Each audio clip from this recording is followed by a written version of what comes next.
It's time for a little comedy, a little content, and a lot of conversation. It's the Geno Jones Show, exclusively right here on YouTube. And now here's your host, Geno Jones. Hey, what's happening, everybody? Showtime! Geno Jones Showtime. I come to you live Monday through Friday, 7:30 p.m. Eastern Time, 6:30 p.m. Central Time. Chicago, I see you. Memphis, Tennessee, stand strong, stand tall. We see you, we support you. Everybody on the West Coast. Live in Los Angeles, live in Las Vegas, and up and down the West Coast.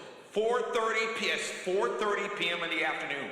Tell everybody, everybody you know to subscribe to the Geno Jones Show YouTube channel. We are, about 85 new subscribers who becoming a YouTube partner. What does that mean, becoming a YouTube partner?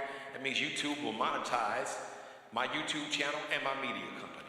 It is so important that we support black-owned business because we are all we got. America has basically said to black folks, here's our ass to kiss. So, now, we're going to pass on that. But the truth is, we are all we got, and we are all we need. And we got everything we need. Shout out to Kojo LLC, COJOLLC.com. Courtney Johnson, if you're looking to buy or sell a home in the Carolinas, South Carolina, North Carolina, anywhere from Charleston to Columbia to Greenville, Florence, Myrtle Beach, Hilton Head, Carolinas, Charlotte, you name it, Raleigh, Durham, anywhere in the Carolinas, she's got you. 843 area code 543-4022, 843 area code 543-2022. I have my guest coming on the show, a pastor, and just community activist and a leader, leader of a nonprofit, and just a brother that I've had the honor to meet a couple years ago, some time ago, not that long, but we've met, we've been part of events that I've hosted that he's spoken at and been a panel of. Ooh, yeah, y'all gonna like this show. I guess I should just kind of warn some of the Christians. Some of y'all might be in your feelings because, as my grandmother said, we're gonna tell the truth and shame the devil.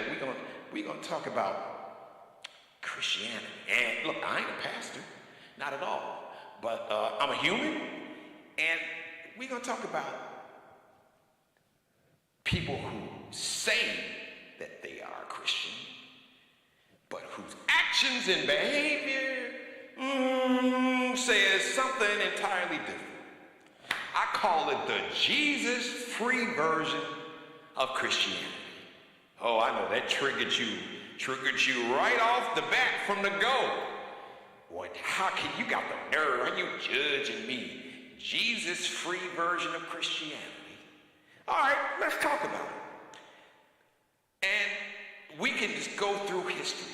And this kind of remix version of religion is not limited to Christianity.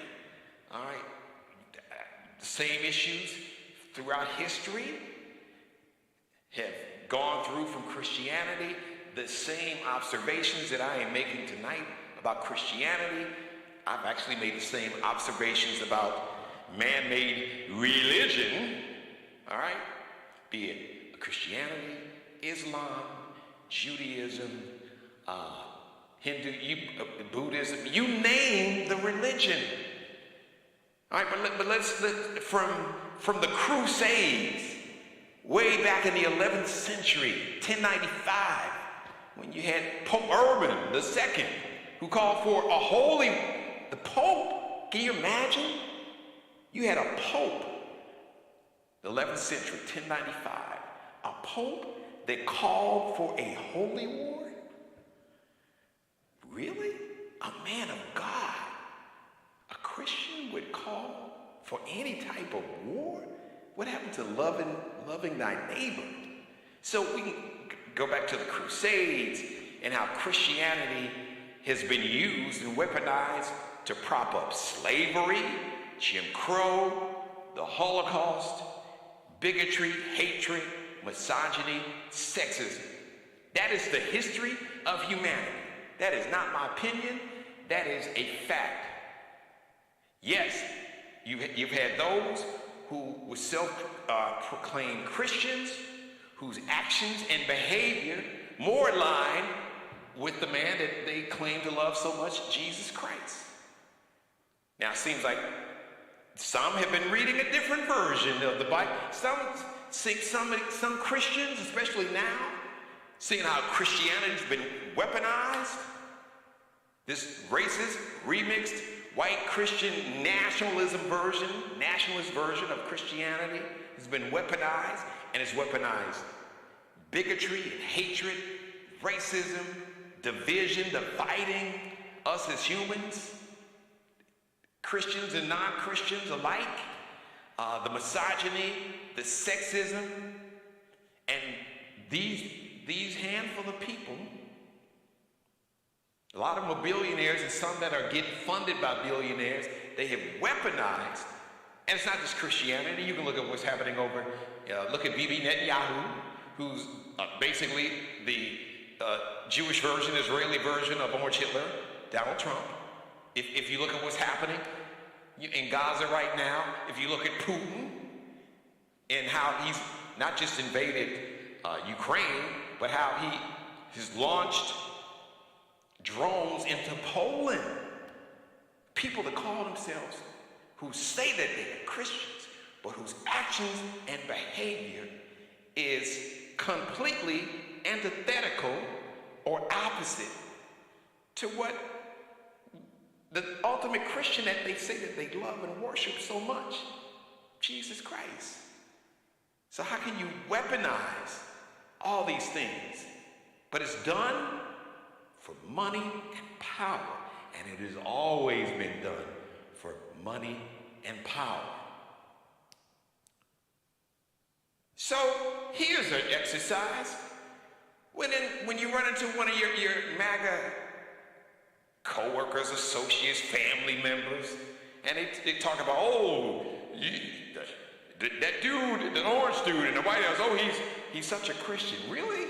Now, I don't need to go down the list of the racism, the lies, the adultery, the not just the fornication, but the adultery, cheated on one wife with the newer wife, then cheated on the newest wife with a porn star while the newest wife was pregnant, and all the division and hate and racism and the misogyny and sexism, and who openly bragged about sexually assaulting a woman, how you could grab them by a certain part of their body, who's been credibly accused of everything from sexual harassment to sexual assault, lost a civil trial, found liable of sexual assault, and somehow millions of Christians just said, this person in the Bible he did this and he did that. But God uses people in mysterious ways. No, don't put that on. No. Now, what we're not going to do, you're not going to put that. You're not going to remix. You may remix this racism version of white Christian nationalism in your head and to people that see the world the way you do, but we're not going to do that. So I asked him, pull out your Bible. Now I'm going to bring the real pastor on. I'm not even trying to play one on TV. I grew up in a Baptist church, but I believe in God. I'm a very spiritual person. Personally, I don't do the labels. I don't label. I label myself as a person that believes in God and tries to do the right thing and that sees the humanity of everyone. But if I had to pick a gospel, a book in the Bible, I would be the Gospel of Matthew. Now, for some of these Christian nationalists that espouse and weaponize racism and hate and all this other thing, I asked them, could you pull out your Bible and go Matthew 25? That part. Now maybe you read it or forgot it, or maybe you just skipped Matthew. Maybe you pulled that out of your version of the Bible. We're not even going to talk about this Council of Nicaea, because you know this whole thing is an interpretation, but I'm going to let the real pastor with the receipt speak to you on that. But let's talk about, just real simple, the book, the Gospel of Matthew. And for all those that have and are weaponizing hatred and bigotry and fear, and racism and misogyny and sexism and homophobia, all this hate, and you're doing it for money and power, what about the part, talk about Matthew 25, when Jesus talked about you'll be judged by how you welcome the stranger, not how you send men in mass to snatch up the stranger and send them to foreign countries, how you care for the poor and not cut the SNAP benefits and the programs, the government programs that feed millions of Americans, including millions of Americans that have bought into your racist remix version of Christianity. They have voted for their own harm. How you welcome the stranger, how you care for the poor, how you care for the person in prison, not building corporate prisons and creating laws to create not just the laws but the conditions to criminalize entire communities.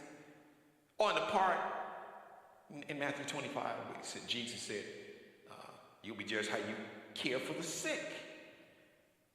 But you passed a law, you just passed a law to take away health care, health insurance for tens of millions of people. Now, I'm going to bring the pastor on in about 30 seconds, but I would make that to all these, Christian nationalists, all the white Christian nationalists that are really triggered now and cussing at the TV and saying that I'm going to go to hell. When you get through with that, with your tantrum, just ask yourself, how does your version of Christianity line up with the Matthew 25 version of Christianity? Correct me if I'm wrong, the pastor's going to tell us shortly. Jesus, he never said worship me, did he? He said follow my teachings, right? Okay, I'm done. Because like I said, I'm not a pastor. This is not Bible study.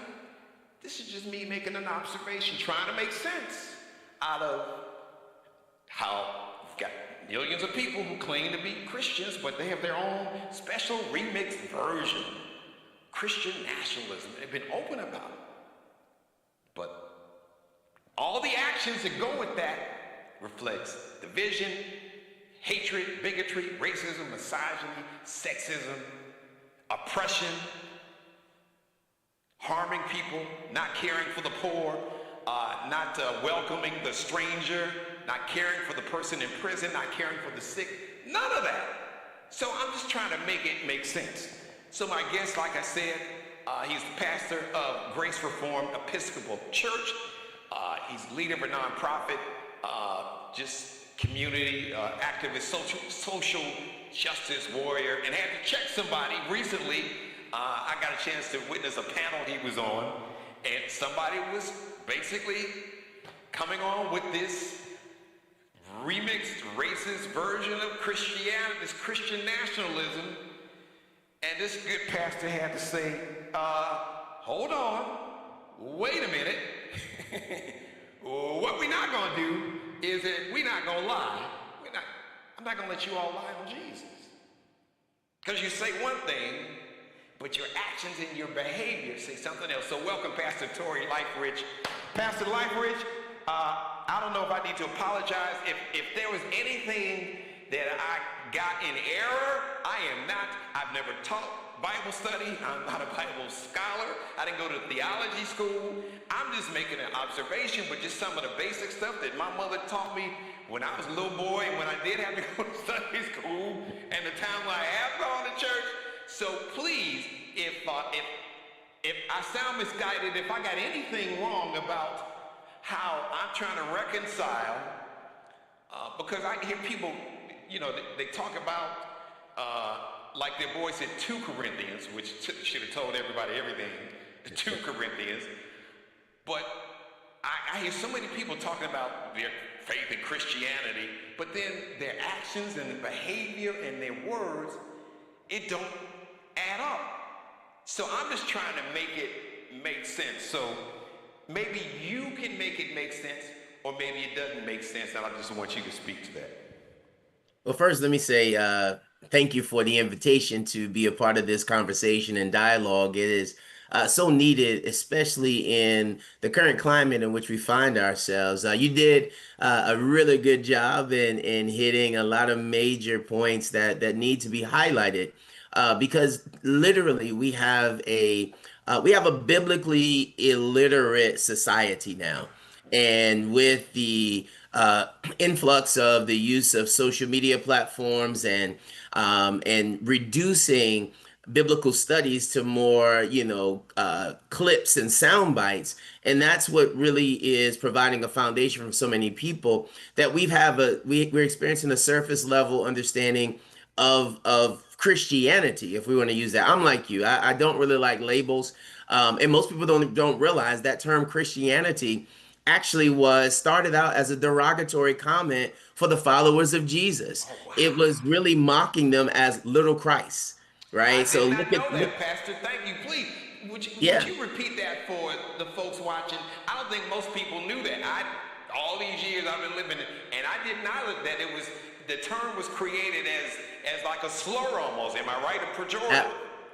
Absolutely, because they were Mocking followers of Jesus. It wasn't the large masses as we understand it to be today, but in this time and in this context, this small group of people, small communities that are looking and living different from their surrounding culture and the surrounding, demographics. And so it was look at those little Christ, because their Christ came and died, right? And so, what weakness that is. And so now, as most of the times, and we see this, especially in African American culture, where you take what was initially derogatory or a slur, and then you embrace it and live into it and own it and redefine it for yourself, because that's where power really comes in. And so we live in a world, man, as you were rehearsing the history. I don't know how you want to flow with this conversation, but I want listen, like you are the expert. I'm the commentator. So that's just, I come with an opening monologue, but I purposely wanted you on.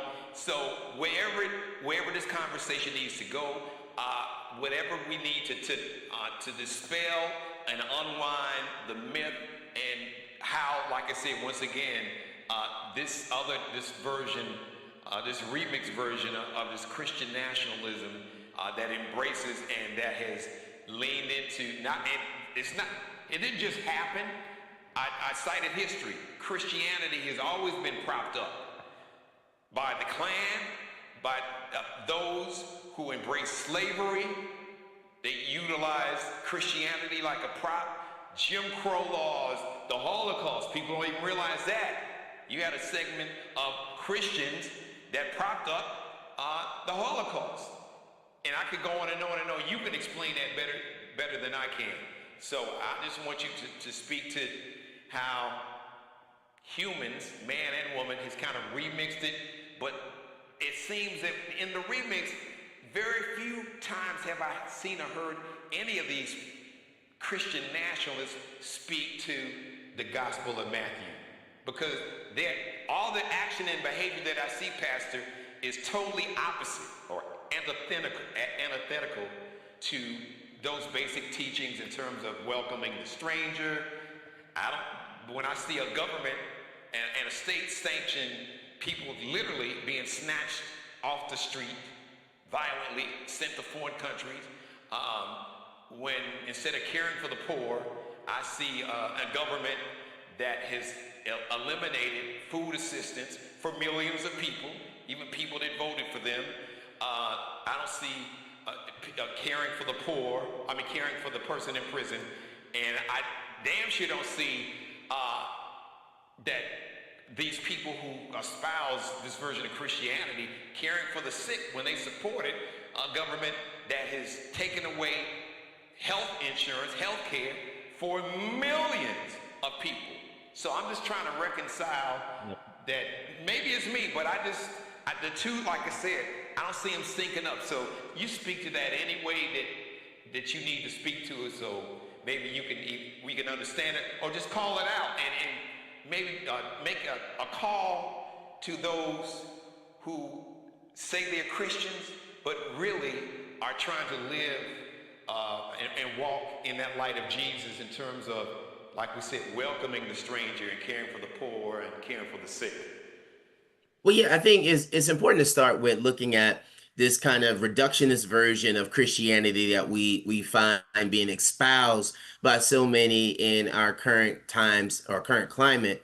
And it's nothing new. It's an old model, but we need to recognize it for what it is. The teachings of Jesus and the movement that was lit aflame by him and his followers has always been co-opted by power, right? We are seeing a convergence of power that seeks to use religion. And like you rehearsed in the monologue, we've seen how religion has been co-opted to use during slavery and doing so many times. But if you take it all the way back, right, to the earliest movement, where you look at the Roman Empire, the emperor utilized Constantine utilized the movement of the little Christ, the little Christianity movement that was making its way and persevering through persecution. And so now he saw where it could be advantageous to him, right? And so when you think about you talked about the Council of Nicaea, and I think it's important that as we talk and begin this conversation, that people recognize we have a lot of what they're called fundamentalists, right? Or biblical literalists the Bible was the actual breathed word coming directly from God. Where when we go back and look at the history, right, of formation, I truly believe that God continues to move, right, through the Spirit of God and to those who are inspired by God. But when you look at the writings to the communities of faith, there were so many writings, right? And so you had this, it was called a conciliary movement, a movement of councils, and the councils of bishops, which were tasked by the empire to now, how do you structure this thing? Because we want to support it now. You know, Constantine even got baptized, right? So he was all in on using the rhetoric and the language of the religious movement to now seem like he was a part of it so he can co-opt it. Just like you're saying, our current president today doing a lot of the same things, you know, using the language of the movement so that you can co-opt it and manipulate it as you need for your power, right? So let me just jump in here real quick, Sure. because if you don't mind, drill down on that.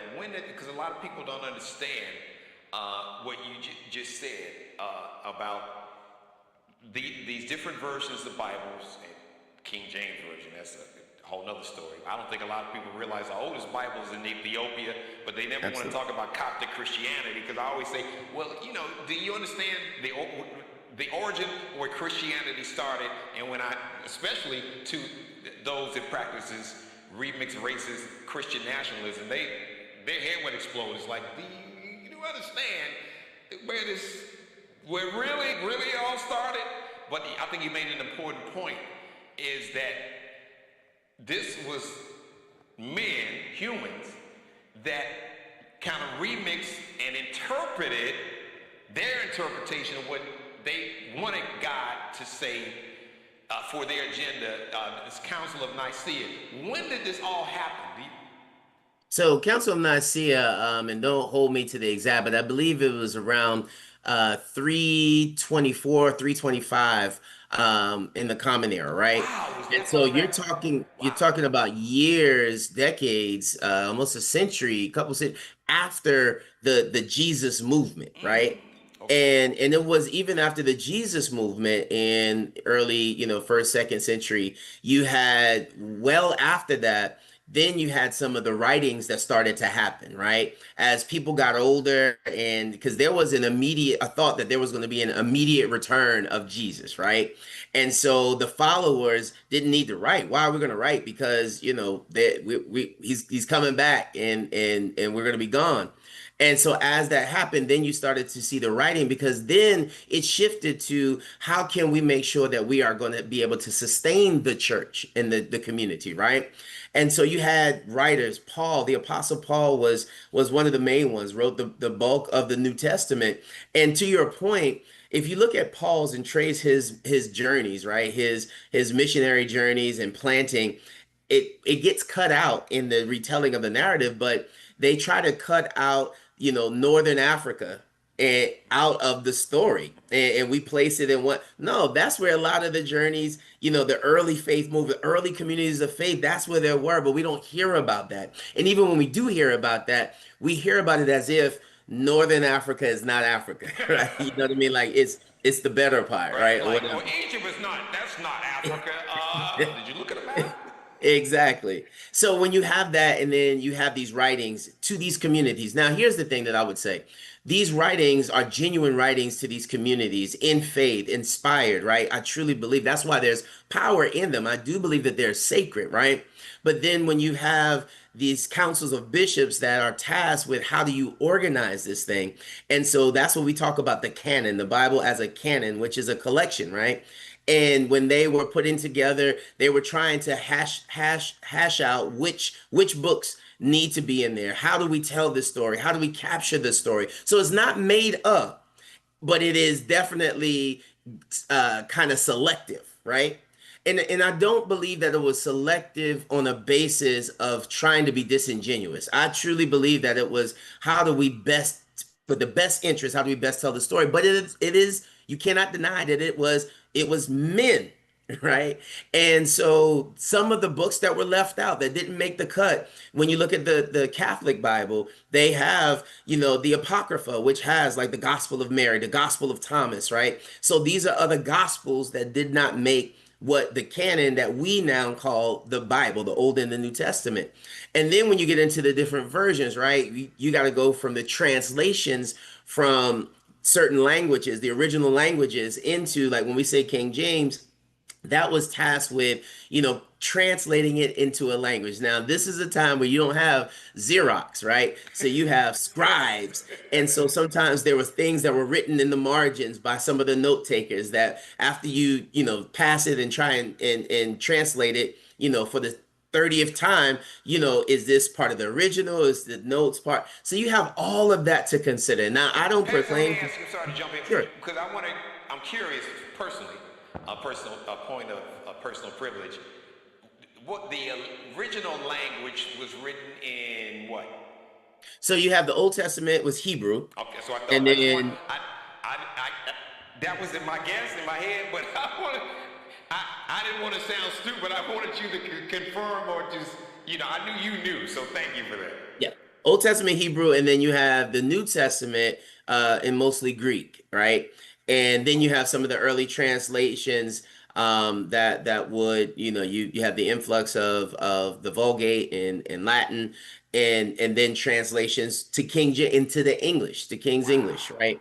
So you have different translations, and that's why I don't profess to be an expert in the languages, but there's a reason why I had seminary professors who did not go to church, right? Not because they didn't believe, but oftentimes if you're in the pulpit and you aren't aware of the languages, you can butcher the text. So it's one thing to sit with professionals who know the languages and the syntax and have them break down a particular scripture in a way that when we read it on our surface understanding, it's like we miss a lot of the points. And that's what happens oftentimes in today's time.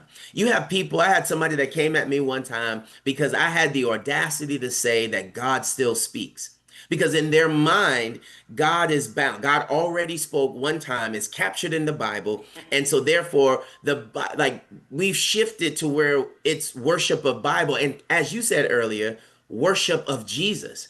And that was never the call of Jesus. It wasn't about worshiping him. It was about following him, following his model of life. Jesus, he never sought to introduce a new religion, right? The early followers, they were really called people of the way because Jesus introduced a way of living and a way of being. And if you follow his way, it goes back to literally fulfilling the fullness of humanity, being fully human.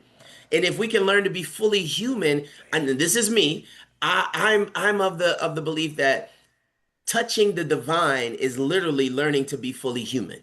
Because if we are fully human, then we are loving our God with our heart, soul, and mind, loving our neighbors just like we love ourselves. That's what Jesus taught. That's the command, the main command that he puts before us. And so now you fast forward and you see a lot of these folks who say, well, we are a Christian country and a Christian nation, and I'm a Christian, and they are harping on these kind of major outlying trying to ruffle the feathers, win the vote, these issues, quote unquote sins. And these are the main issues where they will excuse every other command or teaching of Jesus as long as, you're anti-abortion and anti-same-sex marriage. And they've allowed themselves to be manipulated, allowed their votes to be manipulated, in support of people to be manipulated by that. And that has been kind of a conservative. And I'm going to drop this one on you right here. And I think you'll appreciate this. I don't argue with anybody anymore, especially those hardcore folks. The Bible, we got to live by the Bible, whatever the Bible says, right? And I take them right to Genesis, the first chapter, right? And if you look at the description of Genesis, the first chapter, I asked them, I said, well, are you a vegetarian? And they were like, no. Well, if you're not a vegetarian, then you don't believe in the absolute nature of the Bible, because it says that God says, after he made creation, then I'm gonna give you all of the trees and the seeds, and that's for your food. He says the beast and the animal, the beast of the land and the birds of the air, he says, I also give them the grass to eat, right? So if we're to take it literally, then that means that we're supposed to be vegetarians. That X's out a whole lot of these fundamentalists who say, well, the Bible is the spoken word of God and you got to live by it. You're not living by it. So then if that's going to be the case, my practice is you have to carry the through line. If the through line is not being able to be carried from there and you're not following that, then that means you can't go and pick and choose. And when we don't know which, God, Jesus was clear, there's no difference in sin, right? It is love. Can you love and can you accept the grace of God? So instead of trying to figure out who to exclude, we need to worry about how do we live the love and live that out loud. That's following Jesus. Drop the mic, Pastor. Now, I want to go back to something you pointed out. I'm glad I meant to mention that in my monologue. Because you talk about how, selective sins, because I've always said I've never seen a point system of sin in any Bible, where it's like, oh, if you're homosexual, that's 5,000 points. But adultery is only 3,500. And then I've noticed some people are very selective, that they are selective in terms of whatever they feel your sin is, then that is going absolute hell and damnation. But their sin somehow is like, it's a mulligan. They get a bit, no, we don't want to talk about it. And the hypocrisy with that. So I want to go back. You mentioned people weaponizing, especially religion, to be against something, against abortion or, gay marriage or whatever. And it's just, correct me, I don't recall anywhere in the Bible where Jesus talked about, anti-abortion or homosexuality. Am I wrong? I don't know anywhere where Jesus, now you had other people who may have wrote, once again, but I don't recall Jesus speaking on abortion or abortion or same-sex or homosexuality, whatever you want to call it. So, and that's not condoning or endorsed. It's just that if we're going to tell, as my grandmother says, tell the truth, shame the devil. Now, please, if I'm wrong, correct me, but I don't recall ever seeing where Jesus himself spoke on it. Yeah. So that's part of what we say. So a lot of the arguments that are made against that point is, well, Jesus was a practicing Jew, which is true, right? And so inherently the law, right, would have been the guide for Jesus, which it was. However, there were several instances as Jesus was teaching, because the religious leaders of his time, they were so hell bent on just observing the law that they lost the spirit and the zeal of it, right? And so there were times where Jesus would say, yeah, it has been said, but I say, right? Where there is more of a focus and an onus on how do you live the spirit of the law. And that's why I always go back to that verse. He says, love the Lord your God with all your heart, soul, and mind. Love your neighbor as yourself. On these two laws hang all the other laws and the prophets. Meaning, if you can do that, it's going to cover everything else. Jesus made it about an ethos, an ethic of love, right? And so when you look at, and that's why there's so many places in the Bible, you have to understand it contextually, because in the Bible, there's so many things that are said that could be seen as, canceling out each other, or so you can find stuff to support an argument. But the main scripture that people go to when they talk about homosexuality, two of them, one in the Old Testament, where they talk about Sodom and Gomorrah, right? Now, if you look at that, is referenced throughout the Old and New Testament. That is referenced, I want to say 26 times, something like that, right? Where only 3 out of those 26, it's talking about sexuality as being the sin for Sodom and Gomorrah. The other, if it was 26, so let's say the other 23 times, and don't quote me on that amount, but it's something in that range. It was talking about the sin was not being hospitable. It was not showing love. It was not welcoming the stranger. That was the sin. That's how it's talked about. But you don't hear that being taught, right? We focus on what makes sense for our own, depending on what, theological perspective you're coming from, that's what we focus on instead of trying to understand it in context, right? We want something that's clean, neat, and easy. Tell me this. Tell me who's in, tell me who's out. That wasn't Jesus. Jesus was saying, walk with me and walk with people. Walk with those who struggle and introduce love, and let love be the thing that lifts people. And we trust that. That's what we have to try and get back to. And I don't know that it is, I don't know where it's going to land with the other folk, right? Because they are entrenched where they are. But that has to be our call in terms of how do we live this example, and how do we stand just as firm, just as loud, just as bold on that type of teaching from the gospel, which is to me the gospel.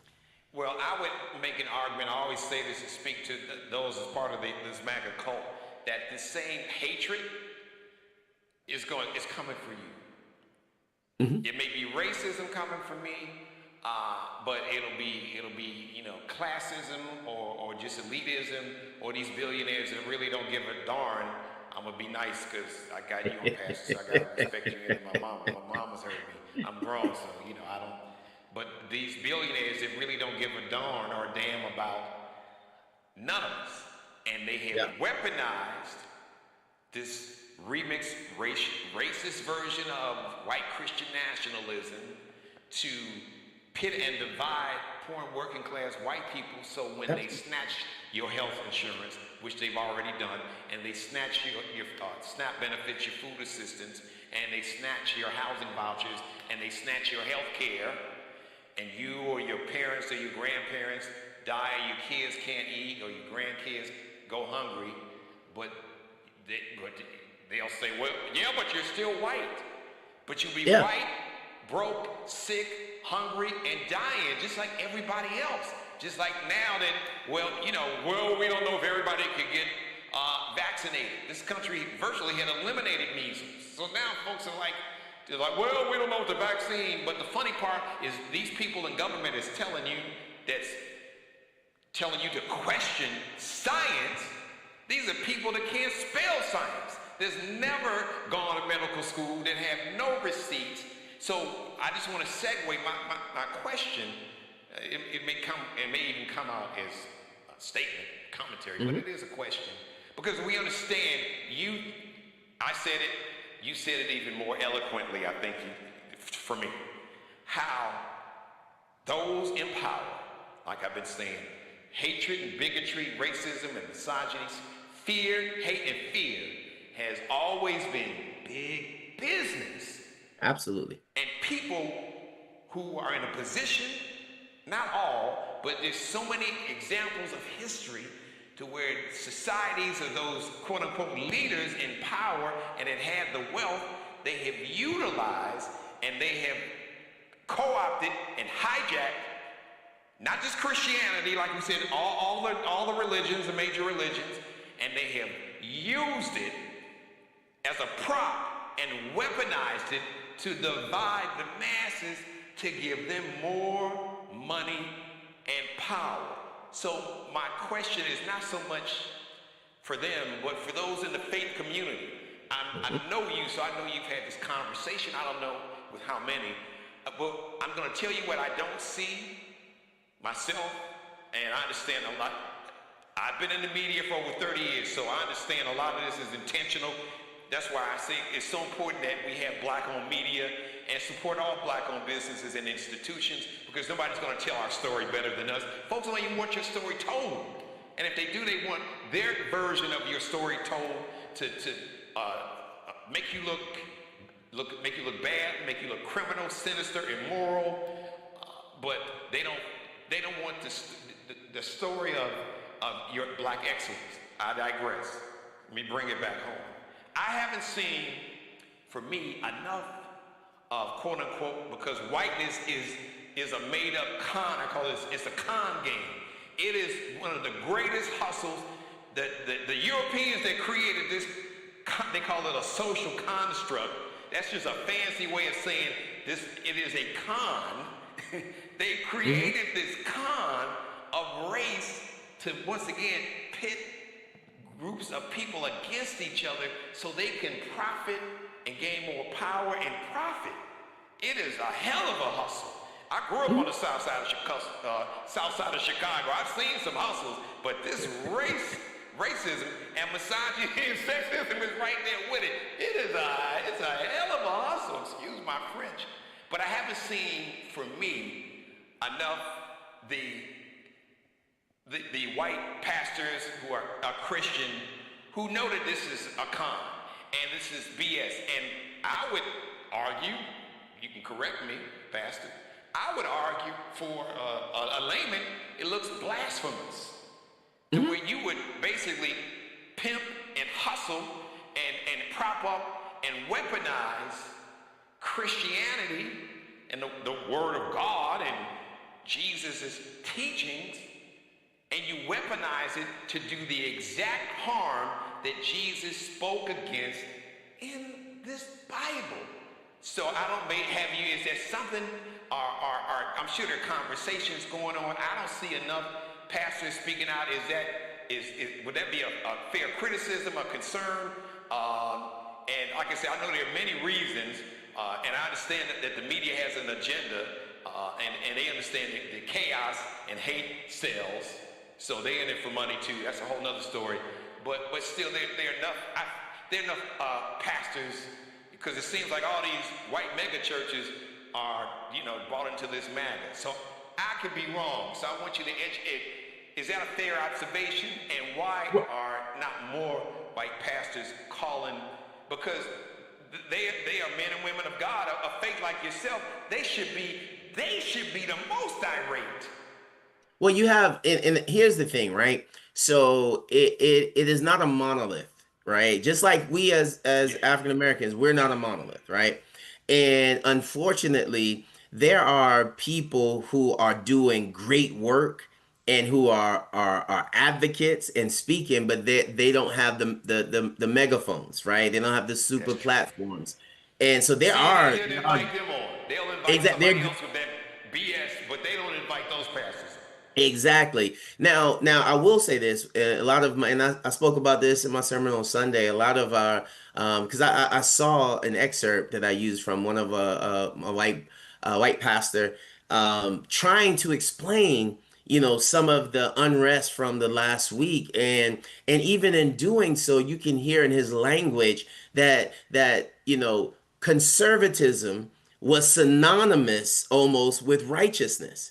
And that's what we're seeing happening in a lot of the faulty theological practices in a lot of our white evangelical churches that are, espousing a lot of this white nationalism, right? And draping it with what they call theology.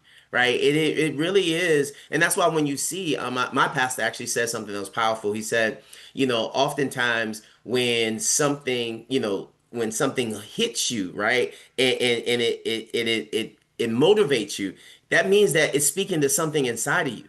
And so now when you see all of the masses, the religious leaders coming out and grabbing onto this, that means that somewhere deep inside of you, it's connecting with something, right? And that's the main issue, is that we have a ton of churches that are leading people that make you feel that this is okay, which is why you can have Moms for Liberty. You have church folks who are leading the march with Moms for Liberty, taking over school boards, right? You have in our local, look at your local environments, right? They have a problem with DEI, right? So-called, advancing the unprepared, uneducated, ill-equipped person of color. Whereas I can point to our county right now, there are so many departments where people who were part of the good old boy system, who have no formal education in this, have no experience, and they are promoted into a position because of who they know,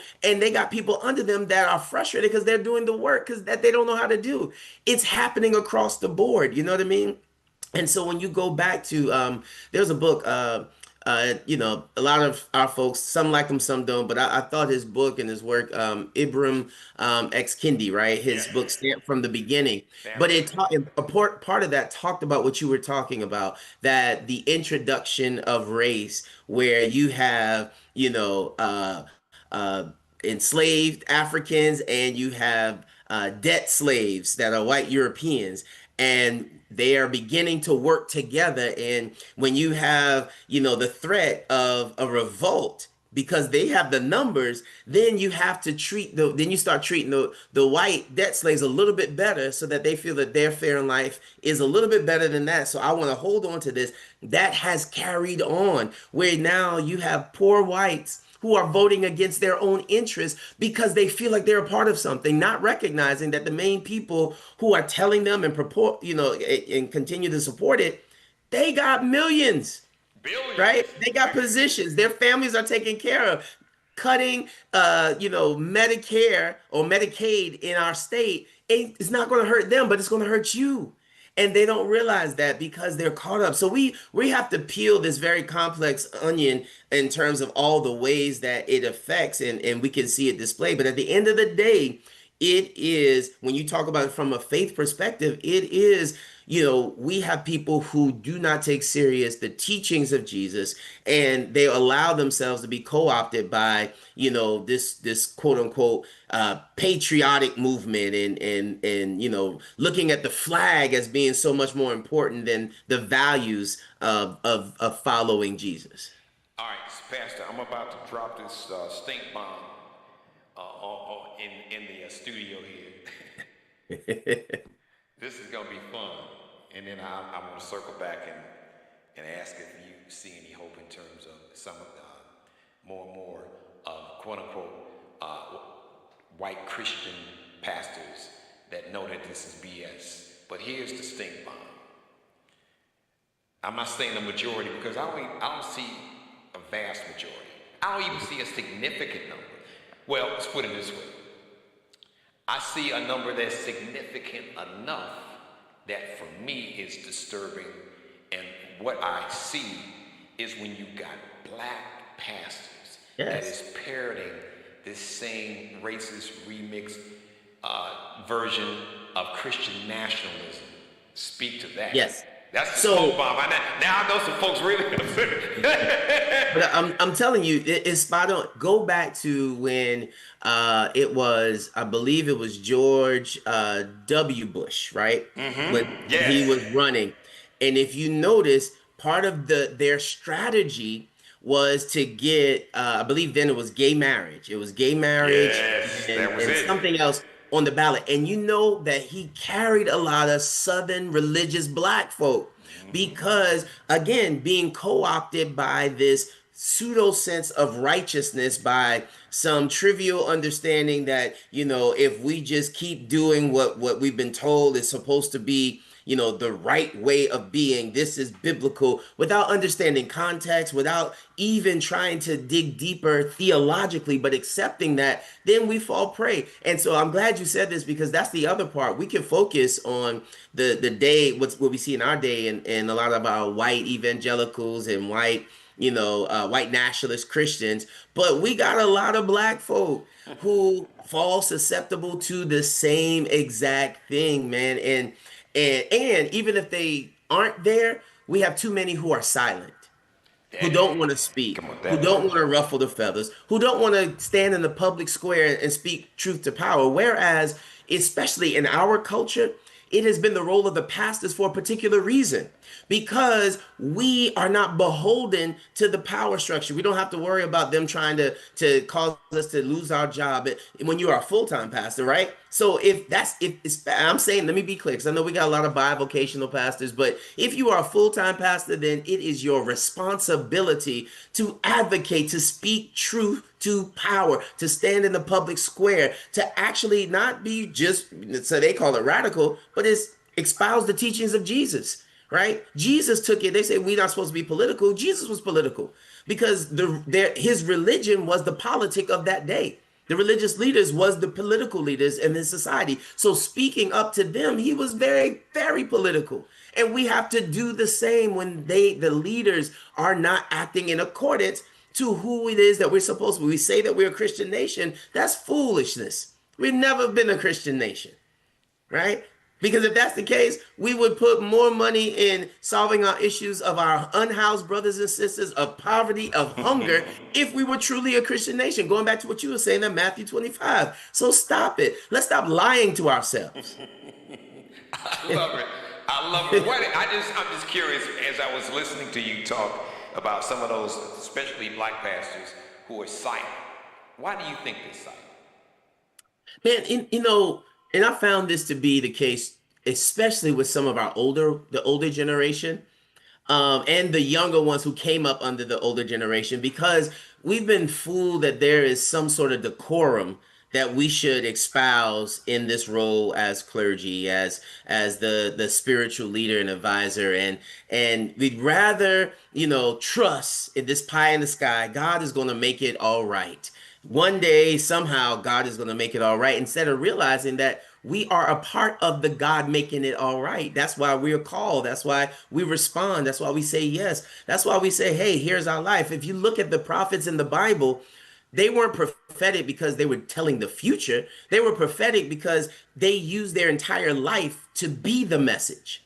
That was the role of the prophet. And so if we look, all these people, the apostles, prophets, labels, titles, this, that, and the third, man, don't even know what it is, man. Like, we supposed to be at any point, we should be the ones that become the message, that we put our lives on the line so that the message of the gospel can go forth. And we got too many people who are afraid to do that. It's a lot of hard work.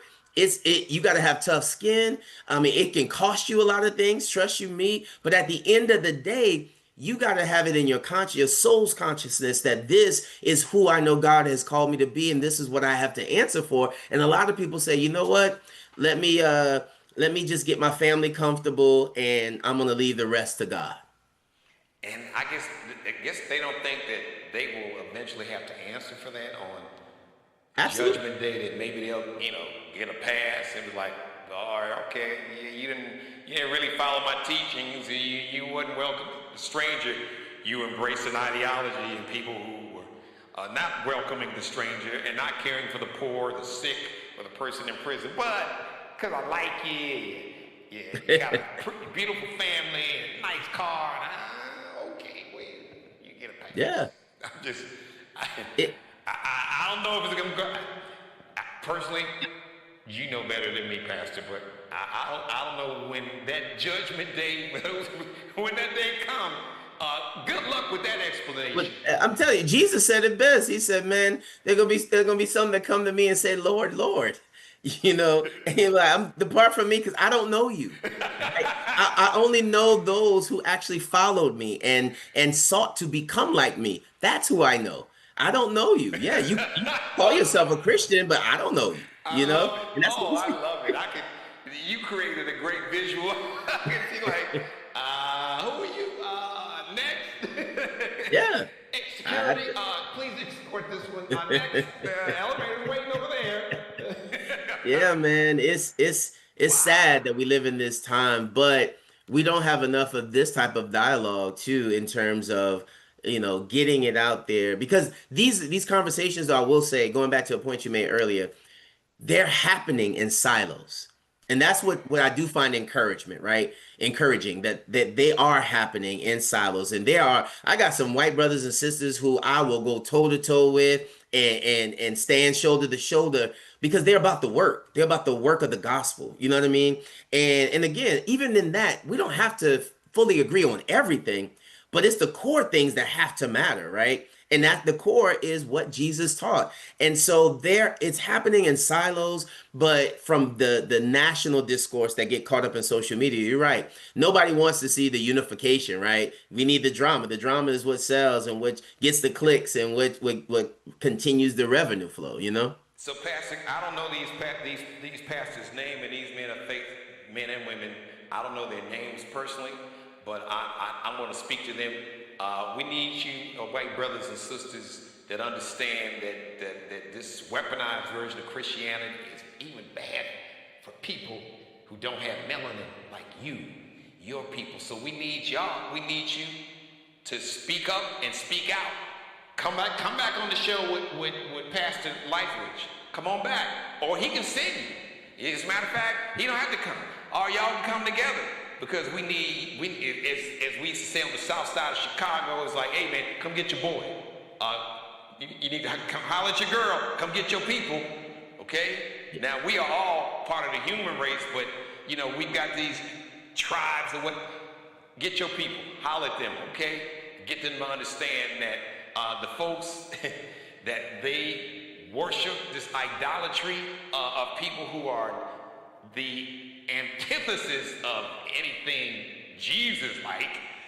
Really, these billionaires, your boy, the orange dude, Elon Musk and Jeff Bezos, really? Yeah. So we need them to speak up. We need y'all to speak loud, clear, with conviction and courage, and because this ain't gonna end well for anybody.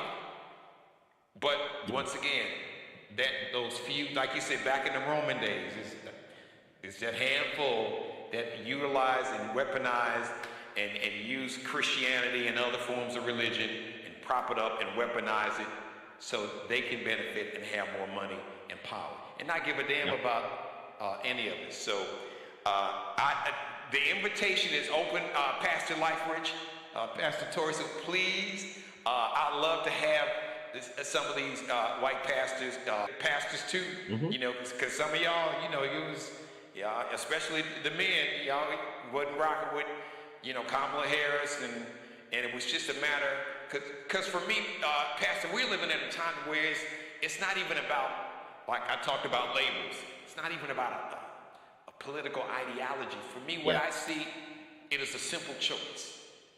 We are choosing to lean into humanity and see our humanity in each other, to see our common humanity, or people who are leaning to just anti-humanity, inhumanity, I should say. Yeah. It's just, and people correct me if I'm wrong, that's what I'm saying. I mean, either we are leaning into humanity or inhumanity. There's no middle ground, not where we are now. It shouldn't be, but the architects of where we are right now have been masterful over the past, half century in That's true. terms of creating it to where it is a lot of middle ground. And I want to use this, I want to be careful with using it, but I am intentional about, the dichotomy of what I'm about to say, right? What they have done is, and I tell my church this all the time, not I don't find anybody that will probably be like, okay, if you got a chance of saying, I got to fudge, my account's going to fudge a couple numbers, nothing major, that's going to be the difference from me owing $2,000 or not getting back, or I might get back $100. I'm not going to owe. Most people will be like, oh well, can you justify, a couple more charitable? Yeah, I can. We can figure that out, right? We don't think about that. But we've made that different than abortion. And that's where it lies, right? Okay. Because when it comes to, if we say that there is no difference, then how do we continue to excuse the quote unquote little ones? And they've gotten caught up on the big ones and it's bitten a lot of them. Now they're like, if this conservative tip has caused a lot of people to say, I'm gonna hold my nose. That's I heard this a lot during I'm gonna hold my nose and vote for him because he stands for some of my he doesn't stand for it, but some of my values are going to get pushed through. And now they realize they've unleashed the monster. You know what I mean? And now it's like you can't put it back in the box. So now a lot of people are jumping off, and I'm hoping we're seeing a lot of the swing of, more Democrats getting elected to Congress now. Now, trust you me, I have just as many issues with the Democratic Party as well, right?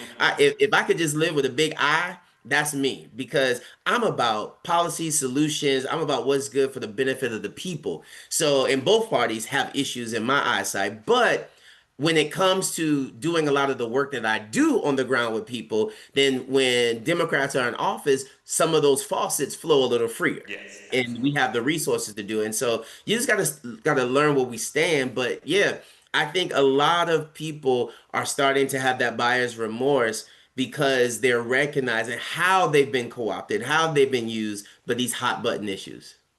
So I'm just going to say in closing, and I'm going to give Pastor Liferidge the last word.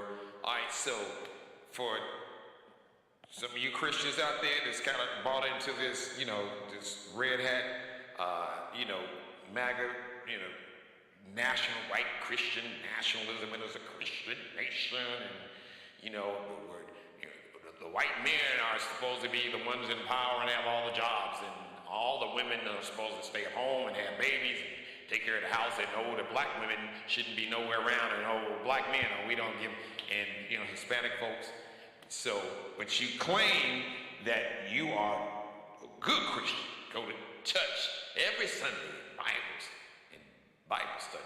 But when it comes to, like Pastor said, policy, which is just the laws that reflect those who claim to be true Christians and they follow Jesus, just please pull out your Bible and go to Matthew 25 and ask yourself if these policies, when people say, well, he shares my, Donald Trump shares my, what values, what Christian values has he displayed? Has he displayed how you welcome the stranger? And if that's not, you said you're a Christian, but you don't value welcoming the stranger, caring for the poor, you okay with it? Getting rid of health care, as long as you got yours. You don't, welcome the person in prison. Obviously, you're not caring for the sick because you're okay with them taking away health insurance and taking away SNAP benefits. So maybe you should really sit down and have a come to Jesus conversation or come to Jesus moment with yourself and your God. Just say, all right, I've been on some BS now. Because these values that I lean into and claim and profess out of my mouth don't necessarily how you can kind of just skip over the whole God Gospel of Matthew, that whole, welcoming. How you can skip over that, Pastor? I don't know. I would hope that people would begin to really have that conversation with themselves. You got to do it around me. Just have that conversation. When you claim that you are such a Christian. And like, we're not picking on Christians, because that could go for those that practice Islam, Judaism. Look at Bibi Netanyahu. But for this conversation in this country, because those that are in power are professing this form, and it's not just here in America; it's global. Look at what happened in the United Kingdom and England over the weekend. So, but I want you, Pastor Life Rich, because you just spoke at the very end of how you were beginning to see more and more white brothers and sisters and those of other quote-unquote races or ethnic backgrounds that are beginning to really, who say that they truly are Christians, and that they, as we said earlier, it's not, Jesus didn't say to worship him, he said to follow my teaching. So that's what he really said. You got to ask yourself, the whole peace and love and freedom part is, does your life and your actions and your behavior, along with your words, because the words count too, all right? And like I said yesterday, how you die, however you die, how tragic or sad or violent, however, whatever, in what manner you die in, does not change how you lived your life. And the things that you did, your actions and your behavior, and the words that you said, it doesn't change that. That's a whole separate part. So, if you can, I'll just, it sounds like you kind of see hope. I don't know what will get us there. Unfortunately, sometimes people don't understand that the oven is hot until they just have to put their hand on it and literally burn the skin off their hand, but leave us with some hope, realism. I know you're going to, keep it 100, but if you see a way out of this, or if you're seeing some signs that you think that this fever of hatred and division is going to break, please speak to that. And thank you again, brother. I want us to have a ongoing, regular conversation, because when I reached out to you, when I saw you, you were all in, and it really made me feel good, because that meant that it's something about what I've been doing with this platform and in my monologue, and in spite of the whole celebrity guest and humor and all that, I try to, the plan is to use this platform to empower and educate and inform and inspire and uplift and make sure that, first we got to bring us together, because we are all we got. In this moment, we're all we got, but we are all we need, and we got everything we need. So have to build out, you got to clean your house. I can't go worry about my neighbor's house. I got to make sure my house is clean. So yep. I do that. But if you see some hope, some positive signs, speak to that, and maybe give us some all of us, regardless of how we identify or label ourselves, because we're all in this together. And I'm paraphrasing as I toss it to you, Dr. King, one of his famous quotes. It's not the exact quote, but I'm paraphrasing. We'll learn to live together as brothers and sisters, or we will perish or die separately as fools. Something to that effect. So I give you the last word, Pastor. Well, I appreciate it again. Thank you for the opportunity to be on the show. I look forward to ongoing dialogue, because it is so necessary, especially on platforms like this. But I do have hope. However, my hope is to use that old Christian hymn. My hope is built on nothing less, right? And so my hope is embedded in my faith. And I don't know how, and when these things will shift and turn, but I do know that, we have a responsibility to stay committed to the fight. And as long as we're fighting, right? As long as we're fighting, we have hope. That's because that's the power of our faith. That's what this walk is all about. I always hearken to the example of Dietrich Bonhoeffer, right? German theologian during the time of Hitler. Yes. And Bonhoeffer always talked about the cost of discipleship. And we want to follow Jesus in the ease and convenience of our Western comforts, right? Whereas Jesus, Bonhoeffer would say, Jesus said, "Come, come follow me and die."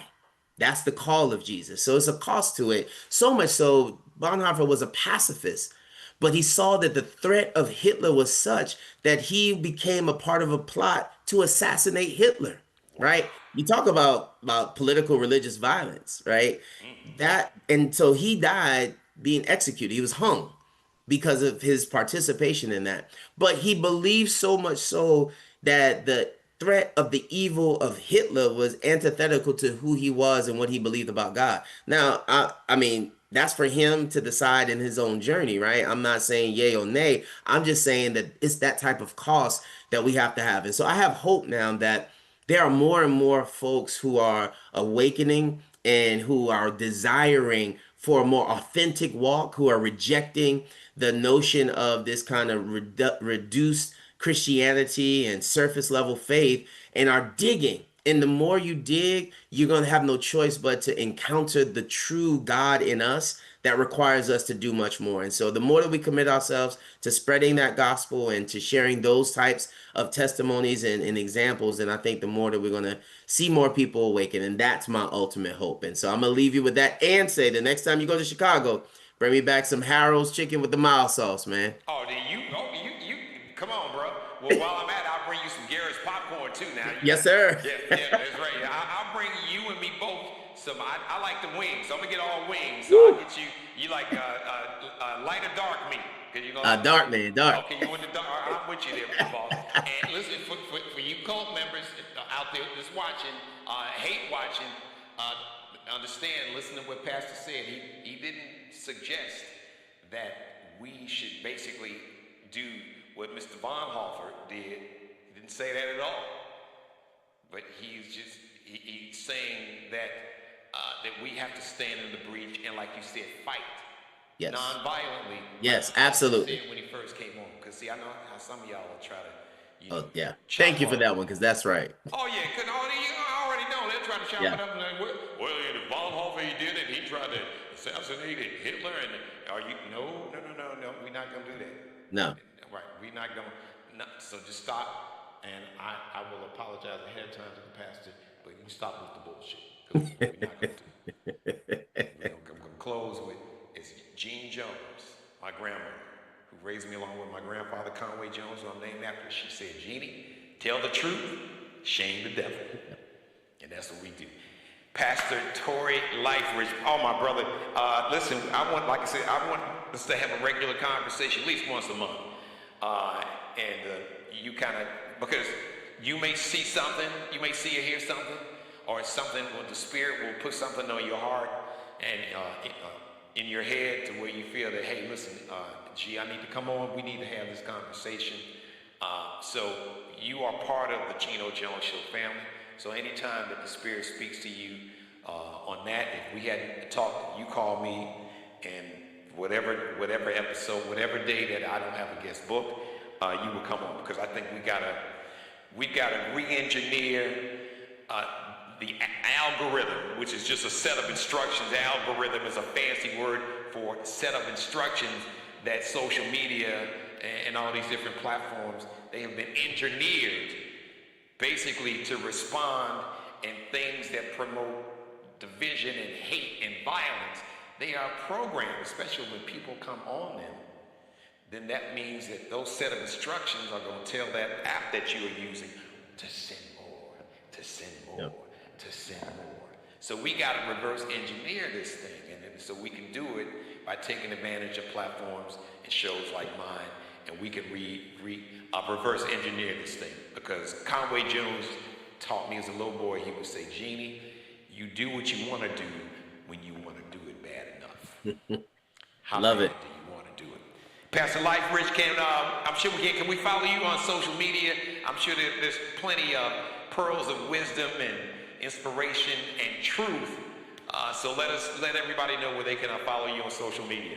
And let everybody, those that live in what we call the low country area, tell them about your church. Let them know when there's service and how they can come, how they can support your mission and your work, all of that. Sure. Well, I appreciate it. You can Pastor Grace Reformed Episcopal Church. You can find us on Facebook at Grace Church Unleashed, or YouTube, Grace Reformed Episcopal Church. And if you follow us there, we're very active in the community. And if you desire to link up, our services are 10 a.m. on Sunday mornings. We're at 401 Stony Landing Road in Moncks Corner, South Carolina. But you can reach me there, and trust me, I love to converse and dialogue and to partner and work with people. So I look forward to connecting. All right. Thank you, Pastor. I appreciate it, man. Thank you, brother. I feel better after talking to you. You have given me some, and you've given me hope, but I guess for me, the main part of the hope is the fight. So yeah. I feel that, okay, I'm aligned with, what the Spirit wants me to do. Because I'm fighting for humanity. And everybody's humanity. Yeah, you do, and thank you for fighting. Right, I don't want you just to see my humanity. I want you to see my humanity. I see your humanity, and I will see your humanity until you show me otherwise, until you show me that you don't see my humanity and you don't respect me. But until then, it's in my DNA. I have been taught to see my humanity in everyone. So, thank you, Pastor. Amen. Absolutely. Right. Thank you, sir. Thank you. Right. Pastor Tory Lightwoods. Man, he's just a good brother, smart, brilliant brother. See, y'all thought I wasn't trying to, audition to be no pastor. There's a screen that I need to get rid of. There we go. And, right here. Okay. I think I hit the wrong monitor. Give me a second, everybody. There we go. Just move that. I can see you all now. You can see me and my oily forehead. There we go. Once again, thank you to Pastor Tory Lightwoods. Everybody, thank you for watching. Shout out to Rosalind. Hey, Rosalind, everybody else watching, and my mother. This was a heavy episode, but it was tell the truth, shame the devil. All right, we just not gonna let. No. You folks they have remixed and weaponized Christianity enough. I'm not a pastor. All right, I am not advocating because it's not just Christianity. Islam, Judaism. I could go on, just organized religion, which is a whole nother conversation. But don't talk about, this is just to this remixed, racist version of Christianity. Don't do that. Because Jesus Christ was not preaching division and hate. Not at all. No. Nowhere in none of y'all's Bible did that happen. And don't talk to me about, how Christian you are. And if you somehow leave out the book and the Gospel of Matthew, then stop talking. Just stop talking. Stop lying. Stop lying. Stop with the con. Stop with the bullshit. If you're going to tell it all. And you're going to tell the truth. Shame the devil. Shout out to Courtney Johnson. Thank you. Sponsor of the Geno Jones Show. KojoLLC.com. KojoLLC.com.